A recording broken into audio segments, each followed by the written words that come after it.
Thank you, Nancy. It's a pleasure to introduce our featured speaker, Hector Tovar, a featured columnist for Los Angeles Times. Hector Tovar is a product of the UC system, earning a BA in Latin American Studies from UC Santa Cruz and an MFA in writing from UC Irvine. His novel, The Tattooed Soldier, was a finalist for the PEN USA Award for Fiction. The New York Times called his work of literary journalism, Translation Nation, Defining an American Identity in the Spanish-Speaking United States, quote, a triumph of observation. Crosswires de Tocqueville's Democracy in America with Che Guevara's Motorcycle Diaries. At the Los Angeles Times, Hector Tovar's home base, off and on for the past 20 years, he has held a variety of positions, from trainee to Metro reporter to national correspondent and later bureau chief in Buenos Aires and Mexico City. In 1992, he was part of the investigative team that won a Pulitzer Prize. I understand he once shared an office with Barry Siegel, the founder and director of our literary journalism program. Indeed, the fastest growing humanities major in the UC system, literary journalism has expanded from 7 majors 6 years ago to almost 300 today. And earlier this morning at Honors Convocation, we honored Professor Siegel with the School of Humanities Outstanding Faculty Teaching Award. Barry, will you please stand up and be recognized?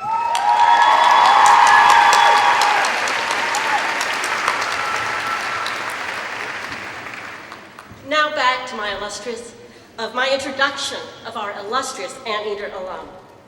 As a writer and reporter, Hector Tovar makes you care about people whose circumstances are vastly different from our own. Whether writing about the hidden homeless in Inglewood or the Bedouin villagers in Iraq, in Tovar's words, talking to people and telling stories, it's an honorable living. And at UC Irvine, he discovered what he calls his inner poet. Like many of the graduates seated here today, Hector Tovar is the child of immigrants and the first in his family to attend college. The University of California is a public university system with over 140 years of tradition in providing Californians opportunities to dream and to succeed. It is with great pleasure that I introduce to you Mr. Hector Tovar.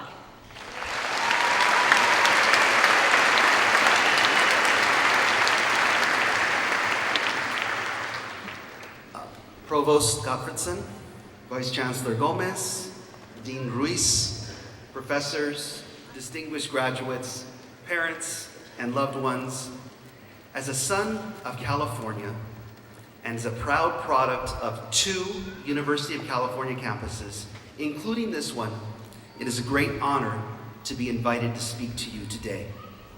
The University of California is the pinnacle of the public education system in this great state. The university, as we know it today, is the product of a very long struggle to make California a more democratic and more equal place, a place where everyone has access to an affordable education. For many of you, today is the end of a 17-year journey through public education. This is a journey I undertook myself. From my kindergarten days at Grant Elementary School in East Hollywood, Los Angeles, to my high school diploma in South Whittier, to a bachelor's degree at UC Santa Cruz, and to the Master in Fine Arts I received on this campus some 15 years ago. Indeed, when you hear me speak or read something that I've written in a newspaper or a book, you can honestly say, those words of Hector's, those are my tax dollars at work. California taxpayers helped give me language. They paid for the kindergarten teacher who told my Guatemalan immigrant parents, buy that boy some Dr. Seuss, he's bright, he needs to read. They also paid for the really lousy journalism teacher I had in high school who didn't really teach me anything at all. I think we all had 1 or 2 of those. And also, they paid for the brilliant professors who taught me great lessons in history at UC Santa Cruz, and the mentors at this campus who showed me how books are put together. They were passing something on to me, the same thing that was passed on to you here, knowledge and insight, the intellectual traditions of many different civilizations, and the idea of citizenship in the broadest sense of the word. Now, I've been very lucky in my professional career, but they say luck favors the prepared, and I was prepared at the University of California. The Latin American history and the Spanish grammar I learned at UC Santa Cruz came in very handy the other day when I was talking to the President of Mexico. And also when I talked to the Honduran immigrants crossing a river trying to enter his country. I wrote my first book, The Tattooed Soldier, on this campus as my MFA thesis. It's part of my own humble contribution to California literature, and the taxpayers of this state helped pay, in effect, for me to write it. So to all this I say, thank you, California taxpayers. I wake up every day trying to give you your money's worth. Now, I mention all this today because that big treasure chest of tax money that paid for all these things and that helped you pay for your education here, in addition, of course, to the money that your parents and you yourselves put down, well, that treasure chest is looking pretty skimpy. And it's so skimpy, it can't afford to pay for some really basic and decent things. It can't afford for all the necessary English classes at Cal State Los Angeles, or to keep the libraries at Cal State LA open enough for people to study for finals. California can't afford to keep the public libraries open in all the neighborhoods that need them. It can't afford to keep the tuition at UC low enough so that no one is forced by economic limitations to study elsewhere. And it can't afford to pay all the hours to all the workers needed to keep these buildings around us standing.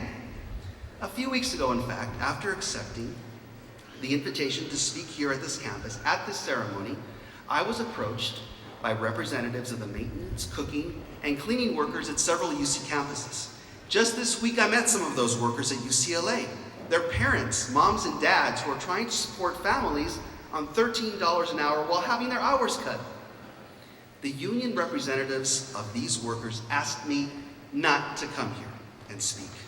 They said that this would force the University of California to treat them fairly. Well, of course, it's patently unfair that the lowest paid people at this university be forced to endure wage reductions and that they have their hours and retirement benefits and other benefits reduced. Because it takes many different kinds of people to keep a state and a university like this one running.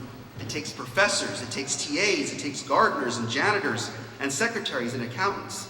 And we should care about all the people that make a university work, whether they win Nobel Prizes or whether they take pride in seeing the hallways clean.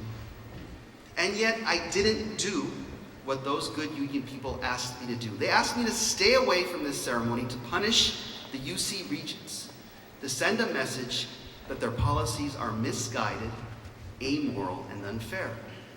And I didn't follow that call for one simple reason. Because this ceremony and the diplomas you earn today are not the property of the state of California. They don't belong to the taxpayers of California, even though the taxpayers help pay for them. And they certainly don't belong to the UC Regents. These diplomas and this ceremony belong to you, to each and every one of you, because you earned it all with your toil and your sweat and your brilliance.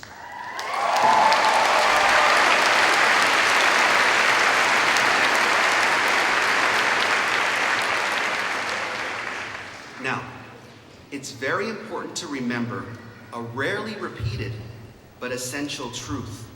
The state of California funds public education and this public university not out of a sense of generosity, but because being a democracy demands that it do so. We are here today as part of a social pact between us and the people of the state of California. In this pact, we are equal partners. They pay for us to study, and we become workers and thinkers and future taxpayers who help keep alive the principles enshrined in America's founding documents. That we are a republic. We are a republic where all people are equal and where all have the right to the pursuit of happiness.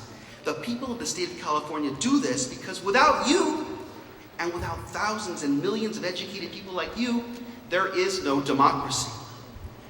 Now, I came here today because I thought it was important to say those things, to remind you of them, and to use this platform to repeat those ideas in the ceremony that marks the completion of your very long and difficult studies.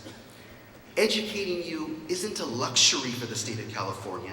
It's vital to the state's continued existence in the American Republic. Now, I'm here to celebrate today the contributions you will all make to our democracy and to our vibrant civilization.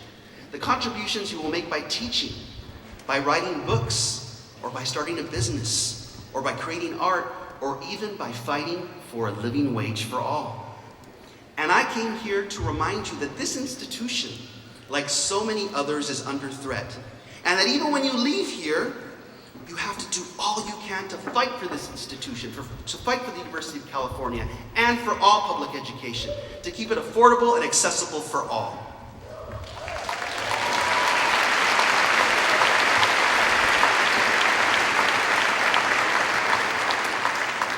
Now, I told the union I would say these things, that I wanted to come to remind you all of this pact that we have between the people and their government about the values of fairness and justice that we all need to fight for. But they told me that wasn't enough.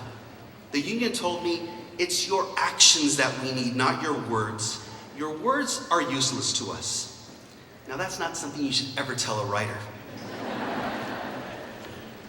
I believe in the power of language. I learned this faith when I was a 17-year-old at UC Santa Cruz, and I've kept that faith ever since. I still believe in the power of metaphor, the power of history, the power of narrative, and I still believe in the power of art and creativity. And all of you believe in those things too. That's why you're here at the humanities graduation. That's why you majored in English, and women's studies, and history, and African American studies, and philosophy, and art history. And a lot of other ones that I didn't mention. We are here today to celebrate your decision to study those noble fields. And we are here to celebrate the power of thought and the resilience of learning in the face of times of hardship and austerity. Despite many obstacles, you have made it to this day. Now, more than ever in your lives, you feel the power of words and ideas. You have built up your intellectual muscles, and you have helped keep a tradition of American thought alive just by studying and making yourselves educated people. Now it's time to add actions to those thoughts, to build things, and to fight for them. When you leave this room, celebrate for a day, a week, or a month if you like. Some of you may need more time, but celebrate. But not too long, because time is of the essence. Because we need you to go out and fight for and build the new California, the new United States. Help remake this great state and great country in the name of its old but threatened ideals.